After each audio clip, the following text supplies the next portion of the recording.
Hey guys, welcome back to the channel. Today I'm going to be talking about an article I found on caranddriver.com. It's called Ford and Chevy are losing buyers after discontinuing compact cars. So I'm sure you guys know that last year, early to mid 2018, Ford and GM both said that they were going to discontinue their compact cars. So I'm just going to throw this out there. I don't really agree with this. I am a fan of the Ford Focus ST and the RS. I think those are really cool cars, and I think it's a shame that we're seeing them produced for other countries and we're not going to get them here. I think that kind of sucks.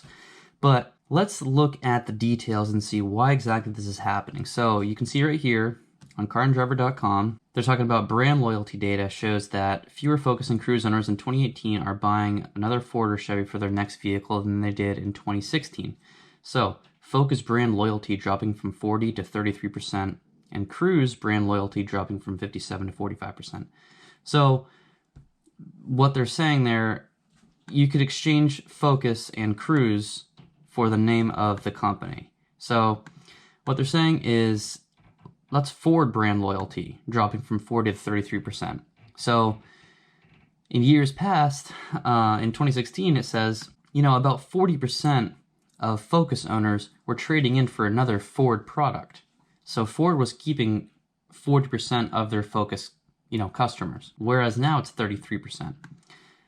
And the same for Chevy. That's actually a much larger drop for Chevy loyalty from 57 to 45%, so that's 12%. So the next paragraph says that data also shows that competitors such as Toyota and Honda are gaining from Ford's and Chevy's loss. So the compact car segment is 9.1% of all new vehicle sales, and I'm assuming this is talking about just North America, but that's a good amount. That's a decent percentage. I mean, we sell a lot of trucks in North America.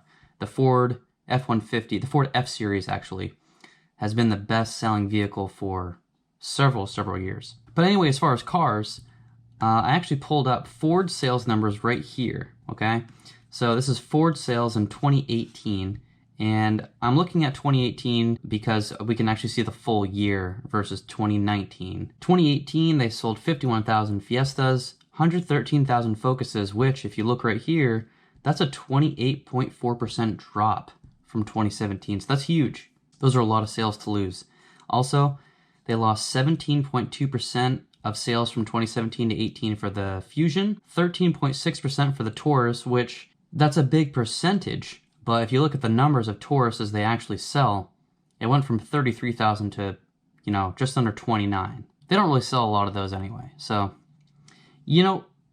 me looking at this right here, this chart, I could see how Ford would discontinue the Taurus, but keep other cars that are selling pretty decently, like the Fusion and the Focus. And you know what? For a two-door sports car, in a time like this where gas prices are kind of going through the roof, they sold 75,000 Mustangs in 2018. That's pretty darn good.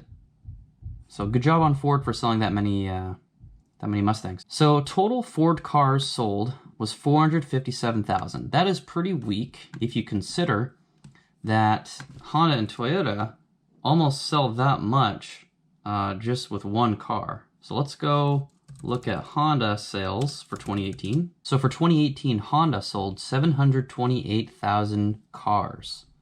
That's pretty darn good. And Honda sold 325,000 Civics alone in North America, actually in the United States, in 2018.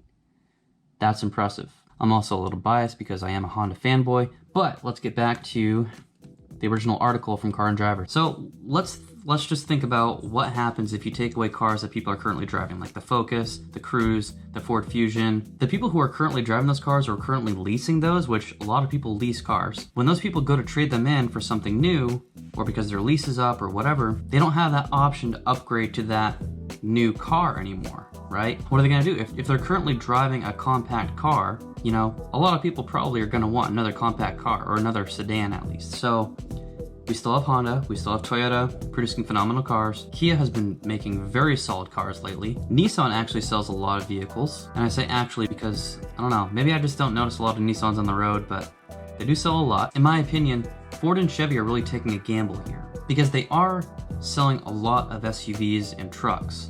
I get that. But they are going to lose customers, period. They're gonna lose customers. If they don't have the compact cars or the mid-size sedans, People who want those types of vehicles are going to go to other companies. So personally, I do not agree with what Ford and Chevy are doing, although I do not care for any Chevrolet sedan right now. That's just me personally. My first car was a 2001 Pontiac Bonneville, and I absolutely loved it. You know, it's General Motors, right? And I really like Pontiac.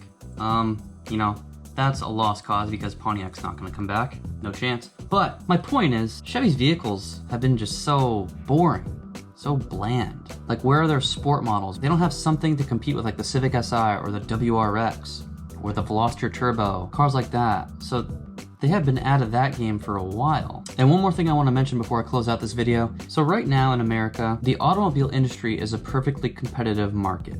What that means is that there's enough brand differentiation and there's enough products, right, spanned out between the different automobile manufacturers that it's perfectly competitive.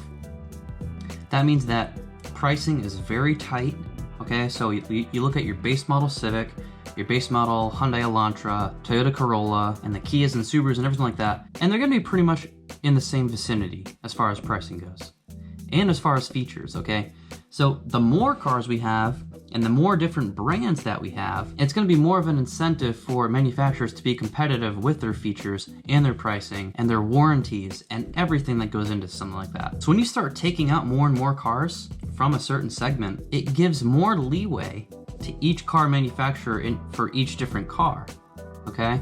So Honda could theoretically charge a little bit more for their Civic now. Toyota could charge a little bit more for their Corolla. And I'm not saying that's what's happening. Theoretically, that is what could happen. I mean, this is still pretty new that Ford and Chevy are doing this. So we won't see the long-term effects for another calendar year or two. So when fourth quarter ends for 2019, I'll do another video analyzing all the sales for 2019 for all the car manufacturers in the compact car segment, and then we'll reassess our thoughts. But if you like this video, leave a thumbs up, subscribe if you want to see more stuff like this, and I'll see you next time. Thank you for watching.